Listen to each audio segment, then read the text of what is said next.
All right, guys, that was short-term stuff on long-term solvency ratios.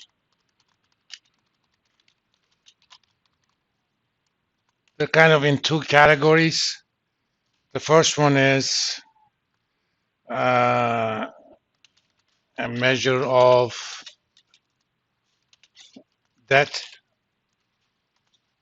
and or measures of debt,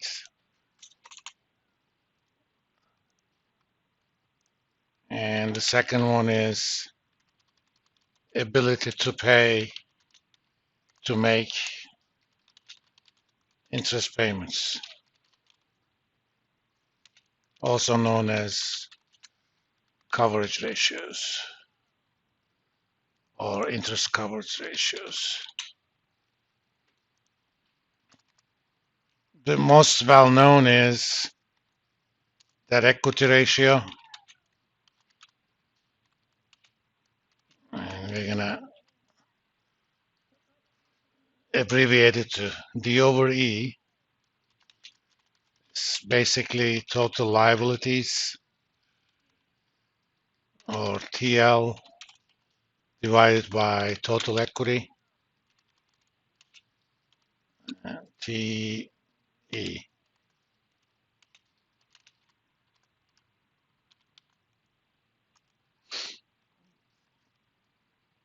Again, here equity is book value of equity, not market value of equity. So let's calculate those for Google and Microsoft.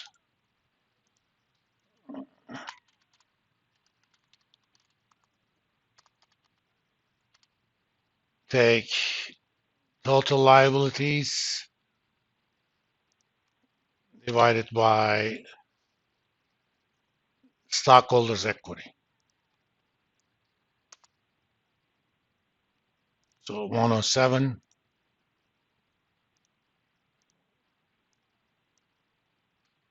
119. This is for Microsoft, and for Google,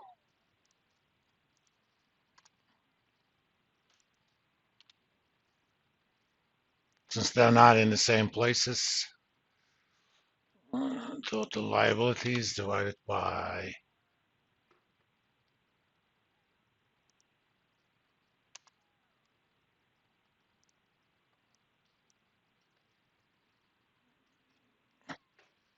so for Google, for each dollar of book value of equity, Google has 41 cents of debt, and obviously most of that is their current liabilities.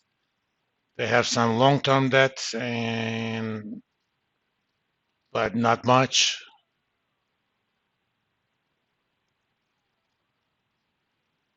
On the other hand, Microsoft, for each dollar of equity, they got over $1 of debt.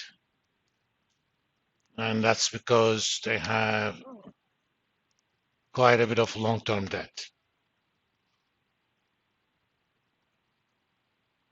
Do you know what they mean by long-term income taxes? These are essentially deferred taxes, taxes that have accrued but they haven't paid yet.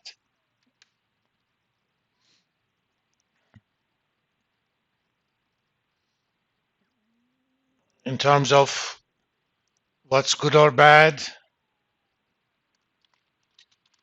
any ratio over 3, 4 is considered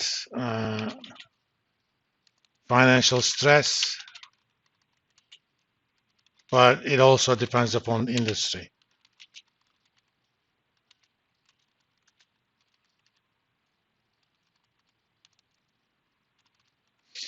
Certain industries, by their very nature, are open to higher debt equity ratios. Typically, airlines are one of them because their income producing assets have very long lives. So they have to purchase them with a lot of debt. but those assets produce income over long periods of time. As long as they make more money on those assets compared to cost of financing those, high debt equity ratio by itself is not a bad thing. Because if you're making money, it's always a good idea to use other people's money. If you have an investment that you think you're going to make 50% on it, oh, I might as well borrow as much as I can at 10% from somebody else. My own money, I can only invest 100 bucks, but if I could borrow 500 more, that's 600. If I can make 50% on that, I'm making $300. Well, I'm paying 10% on 500, that's 50, I made 250. My original investment is 100, I made 250, that's 250% return. If I use only my own money, I would have made only 50%. That's called leverage. Well, leverage is a good thing as long as you're making money. But if you stop making money, those lenders will still want their interest payments. So leverage is a bad thing if you're not making money. Just like any powerful weapon, if you know how to wield it, you can cut a lot of people. If you don't, you're going to cut yourself. There is another related ratio. It's called total debt ratio.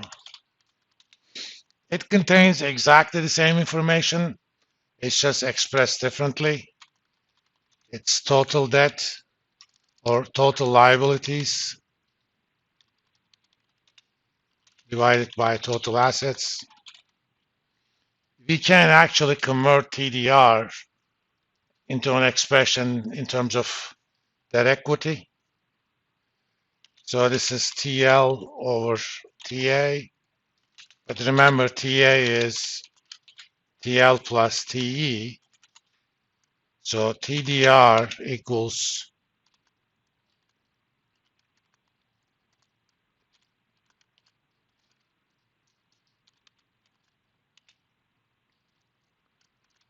divide everything. Man, I've been in Kentucky too long. By TE. So TDR becomes TL over TE divided by TL over TE plus 1. Well, we recognize total liabilities over total equity as debt equity ratio. So that's debt equity divided by 1 plus debt equity.